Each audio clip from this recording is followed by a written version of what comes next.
नमस्कार दोस्तों, आप सभी का स्वागत है हमारे YouTube चैनल पीसीएम के ऊपर। Myself Saini Verma from NIT Agartala. हम लोग समुच्चय में एक्सरसाइज 1.5 देख रहे थे। इसका दो क्वेश्चन बचा है, आपका 6 नंबर और 7 नंबर। हम लोग 6 और 7 यहाँ पे आपका लिखा है, दोनों करते हैं। छठा कह रहा है, मान लीजिए कि किसी समतल में स्थित सभी त्रिभुजों का समुच्चय सार्वत्रिक समुच्चय है। यदि ए उन सभी त्रिभुजों का समुच्चय है जिसमें कम से कम एक कोण 60 डिग्री से भिन्न है, तो ए कॉम्प्लीमेंट क्या होगा, ए का पूरक समुच्चय क्या होगा।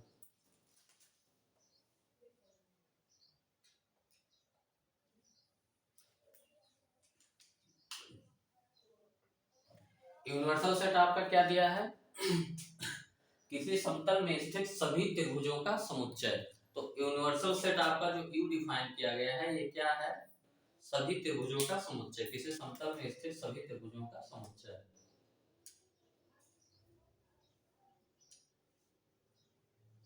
किसी समतल में स्थित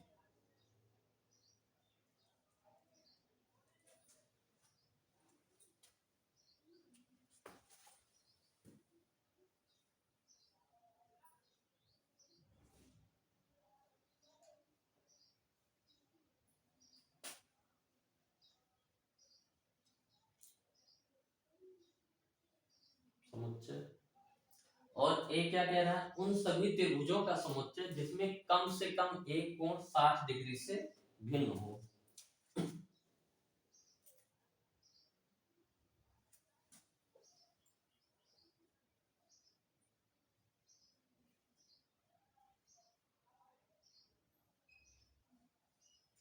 उन सभी त्रिभुजों का समुच्चय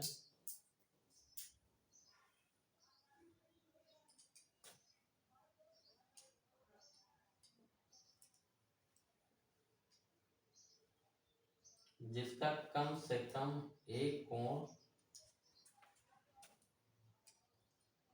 जिसका कम से कम एक कोण 60 डिग्री से भिन्न है।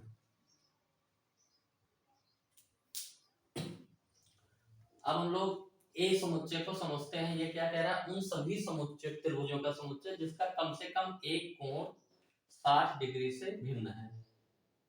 यानी एक उन सभी त्रिभुजों को रिप्रेजेंट कर रहा है जिसका एक कोण या तो 60 डिग्री से भिन्न है। कम से कम एक कोण का मतलब क्या हो गया कि एक कोण या तो 60 डिग्री से भिन्न होगा, या दोनों दो कोण 60 डिग्री से भिन्न होंगे, या तीनों कोण 60 डिग्री से भिन्न होंगे।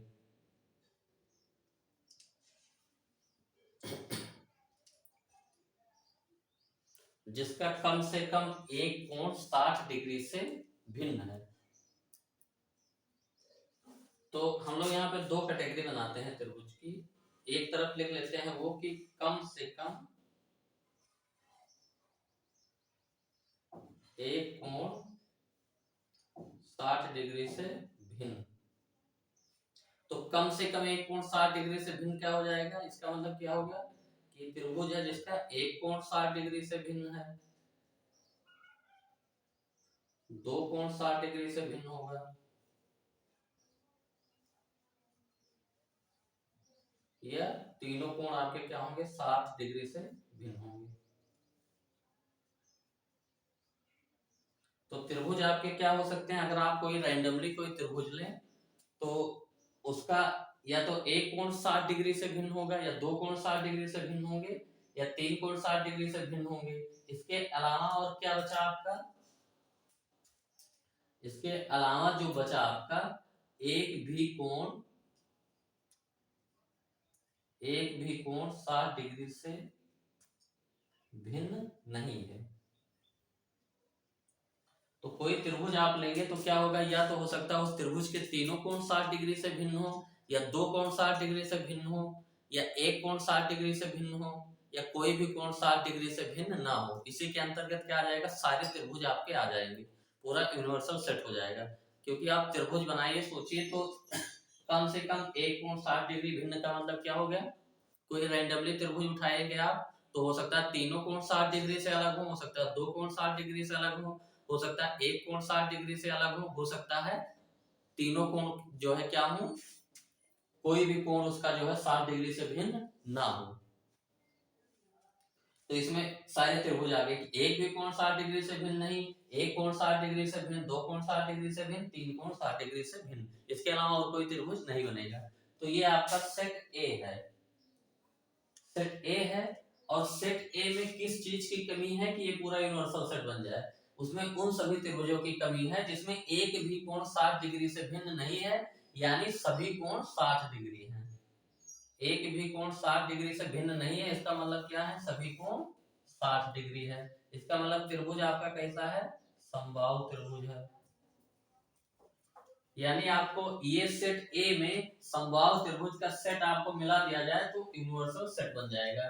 तो ए कॉम्प्लीमेंट यहाँ से क्या हो जाएगा हमको कि ए में क्या मिलाएं कि ये यूनिवर्सल सेट हो जाए? ए कॉम्प्लीमेंट आपका क्या होगा? उसी समतल में स्थित सभी समबाहु त्रिभुज का समुच्चय। जिस समतल की यहाँ पे बात करी जाए उसी समतल में स्थित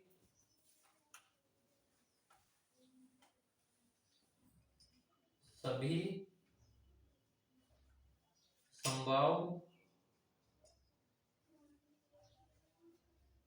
त्रिभुजों का समुच्चय।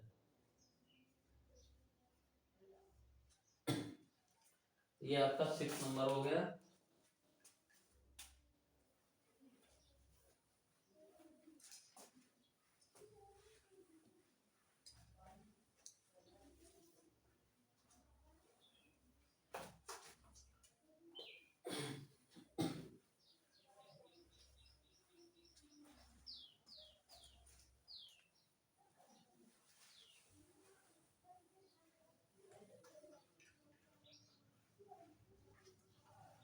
जो कंडीशन कम से कम दिया जाता है जी कि कम से कम एक कोण 60 डिग्री से भिन्न हो, इसको थोड़ा और एक समझ लेते हैं कि जैसे कहीं पे 5 आदमी हैं आपको और बोला जाए कि कम से कम एक आदमी इधर आ जाओ, कम से कहीं पे 5 आदमी हैं आपके पास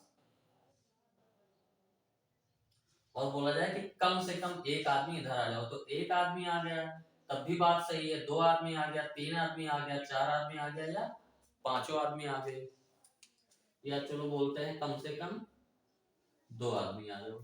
तो 2 आदमी आ गए, 3 आदमी आ गए, 4 आदमी आ गए, 5 आदमी आ गए, ये क्या रिप्रेजेंट कर रहा है? कम से कम 2 आदमी यहाँ पे आप आ गए। अब इसमें और कितनी कंडीशन बची? 5 आदमी में से कम से कम 2 आदमी की इतनी कंडीशन होगी, या तो 2 होंगे, 3 होंगे, 4 होंगे या 5 होंगे। कम से कम 2 आदमी में और क्या हो सकता है? 5 आदमी में से एक आदमी आ जाए, या हो सकता है 5 आदमी में से एक भी आदमी ना आए। तो ये कंडीशन कम से कम 2 आदमी की कितनी स्थिति हो गई, और उसमें कितनी स्थिति बची? आपकी 2 स्थिति बची कि एक भी आदमी ना आए और आपका एक आदमी आ जाए। तो उसी हिसाब से ये भी था आपका कि कम से कम एक कोण 60 डिग्री से भिन्न हो, कम से कम एक कोण 60 डिग्री से भिन्न। एक कोण तो 60 डिग्री से भिन्न होना ही चाहिए, तो इसमें क्या हो जाएगा? एक कोण हम लोग बताए थे क्या होगा? एक कोण 60 से अलग, ऐसे त्रिभुज होंगे। 2 कोण होंगे वो 60 से अलग होंगे। 3 कोण होंगे 60 से अलग, वो त्रिभुज हो जाएगा आपका। अब इसमें और कौन से त्रिभुज बचे? एक कोण 60 से अलग है, एक कोण 60 से अलग है, तो 2 कोण 60 से अलग है, 3 कोण, तो एक भी कोण 60 से अलग नहीं। इसमें क्या बचा? एक भी कोण 60 से अलग नहीं है, एक भी कोण 60 से अलग नहीं है। तो एक भी कोण 60 से जब अलग नहीं होगा, सारे के सारे 60 डिग्री हो जाएंगे, इसका मतलब कि कोई भी कोण, सभी कोण 60 डिग्री है, तो ये समबाहु त्रिभुज आ जाएगा। अब त्रिभुज या तो ये हो सकता है या तो ये हो सकता है, तो इसीलिए हम लोग क्या किए थे यहाँ पे, जो एक कॉम्प्लीमेंट निकला था वो समबाहु त्रिभुज का समुच्चय। इसको दोबारा समझा दे क्योंकि थोड़ा सा इसमें विचार करना है। अब हम लोग सेवेंथ देखते हैं। सेवेंथ निम्नलिखित प्रश्नों को सत्य बताने के लिए रिक्त स्थानों की पूर्ति कीजिए। जो पहला पार्ट आपका है, ये कह रहे हैं ए यूनियन, ए का सम्मिलन किया जा रहा है आपका ए के पूरक के साथ। तो हम लोग इसको वेन डायग्राम से आसानी से समझते हैं। ये आपका सेट ए हो गया और ये आपका यूनिवर्सल सेट है। ए सेट आपका ये है, एक में हमने सेट ए रिप्रेजेंट कर दिया और दूसरे में हम लोग क्या कर रहे हैं, ए का कॉम्प्लीमेंट यानी ए का पूरक रिप्रेजेंट करेंगे। ए का पूरक का मतलब क्या होता है, ए के पूरक समुच्चय का मतलब होता है कि जो ए को छोड़ के बाकी सारे एलिमेंट जो यूनिवर्सल सेट में हैं। तो ये आपका हो गया ए पूरक, ये आपका क्या हो गया, ये ए कॉम्प्लीमेंट है और यहाँ पे हमने क्या रिप्रेजेंट किया है, आपका ये सेट ए रिप्रेजेंट किया है। अब हम लोग इसको क्या करेंगे, कंबाइन करेंगे। तो ये एरिया भी ले लेंगे और इसके बाहर वाला दोनों एरिया कंबाइन करेंगे। यूनियन का मतलब होता है सम्मेलन। तो दोनों एरिया जब हम लोग कंबाइन करेंगे, आपका कंबाइन करेंगे ए यूनियन ए डैश, तो आपका कौन सा एरिया दिख रहा है, ये वाला एरिया ए से मिल रहा है, तो ये वाला एरिया हो गया। ये वाला बाहर वाला एरिया ये भी मिल रहा है, तो आप यानी आपका ये क्या आ गया, पूरा एरिया आ गया, यानी ये पूरा क्या हो गया, आपका यूनिवर्सल सेट बन गया। तो यहाँ पे हम लोग लिखेंगे कि ए यूनियन ए डैश क्या होता है, पूरा यूनिवर्सल सेट होता है। तो किसी भी सेट का आप जो है सम्मिलन उसके पूरक के साथ कराएंगे तो जो समुच्चय आएगा वो आपका यूनिवर्सल सेट आएगा, यानी सार्वत्रिक समुच्चय। सेकेंड पार्ट में हम लोग ऐसे देख लेते हैं वेन डायग्राम की मदद से।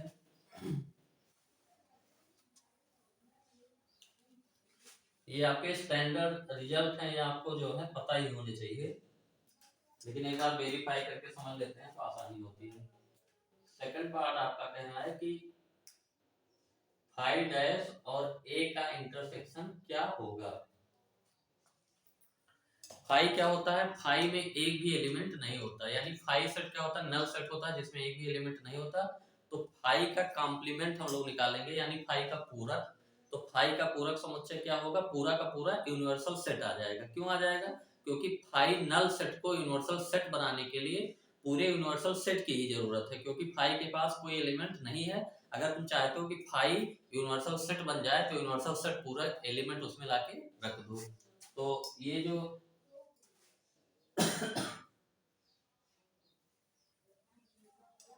ये हम लोग जो फाई डैश दिखाएंगे ये आपका क्या होगा, पूरा यूनिवर्सल सेट हो जाएगा। ये आपका फाई डैश है और हम लोग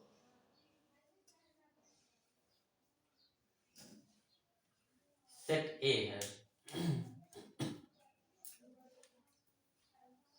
इसी में सेट ए कहीं पे होगा।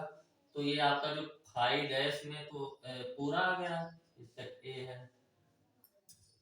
अब सेट ए और फाई डैश में क्या कॉमन है, इंटरसेक्शन हमको निकालना। फाई डैश और यू में क्या कॉमन है जो दोनों में है, तो ये एरिया आपका ये फाई डैश में भी है और ए में भी है। तो ये आपका क्या आ गया, सेट ए आ गया। ये स्टैंडर्ड रिजल्ट है आपका सेकंड पार्ट। थर्ड पार्ट हम लोग देखते हैं, सेट का उसी के पूरक के साथ आपको क्या करना है, सर्वनिष्ठ निकालना है।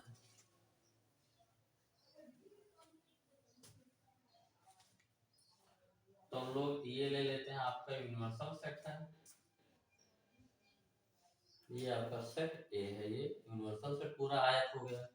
अब ए हम लोगों ने रिप्रेजेंट कर दिया, अब दूसरे में हम लोग ए डैश को रिप्रेजेंट कर लेते हैं, ए का पूरक समुच्चय। तो ए का पूरक समुच्चय का मतलब क्या हो गया कि ए के बाहर के सारे एलिमेंट, ए के बाहर के सारे एलिमेंट ये आपको क्या रिप्रेजेंट कर रहे हैं, ए का पूरक समुच्चय। ये आपका ए डैश है और ये आपका ए है, ये आपका ए सेट रिप्रेजेंट कर रहा है, ये आपका ए डैश रिप्रेजेंट कर रहा है।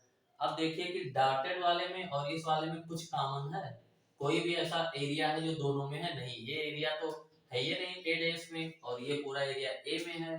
तो ए का जब इंटरसेक्शन हम लोग लेंगे तो ए इंटरसेक्शन ए डैश क्या आ जाता है, फाई आ जाता है। ए इंटरसेक्शन किसी भी सेट का उसके पूरक के साथ इंटरसेक्शन आपका क्या आता है, फाई सेट आता है, क्योंकि किसी भी सेट और उसके पूरक में जो है कोई भी उभयनिष्ठ एलिमेंट नहीं होता। और इसी हिसाब से हम लोग बोलते हैं कि ए और ए डैश आपका क्या होता है, डिसजॉइंट सेट होते हैं, एक दूसरे से असंयुक्त होते हैं।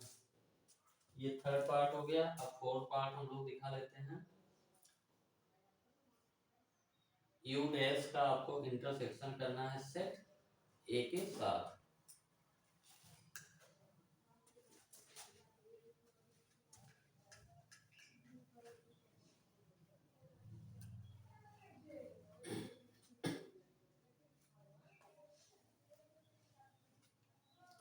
तो यू का पूरक समुच्चय का मतलब क्या होगा कि यूनिवर्सल सेट को आप यूनिवर्सल सेट बनाने के लिए जितने एलिमेंट्स की जरूरत होगी, तो यूनिवर्सल सेट तो पहले से ही यूनिवर्सल सेट है, उसको यूनिवर्सल सेट बनाने के लिए किसी भी एलिमेंट की जरूरत नहीं होगी। इसका मतलब कि जो यूनिवर्सल सेट का जो पूरक होगा वो क्या होगा, फाई होगा, क्योंकि यूनिवर्सल सेट में आपको कुछ मिलाने की जरूरत नहीं है उसको यूनिवर्सल सेट बनाने के लिए, ये फाई हो गया। तो आप जब फाई का जो है इंटरसेक्शन निकालेंगे नल सेट का ए के साथ, तो ये भी क्या आ जाएगा आपका, फाई आ जाएगा। तो ये स्टैंडर्ड रिजल्ट है, हम लोग इसको पहले ही देख चुके हैं, और यहाँ पे हम लोगों ने क्या किया, वेरीफाई कर रहे हैं, ठीक है। तो इसके बाद ये आपका चैप्टर खत्म है, फिर हम लोग देखेंगे समुच्चय पर आधारित कुछ व्यवहारिक प्रश्न जो होते हैं, प्रैक्टिकल क्वेश्चन जो होते हैं वो करेंगे। इसमें इतना ही रखते हैं हम लोग।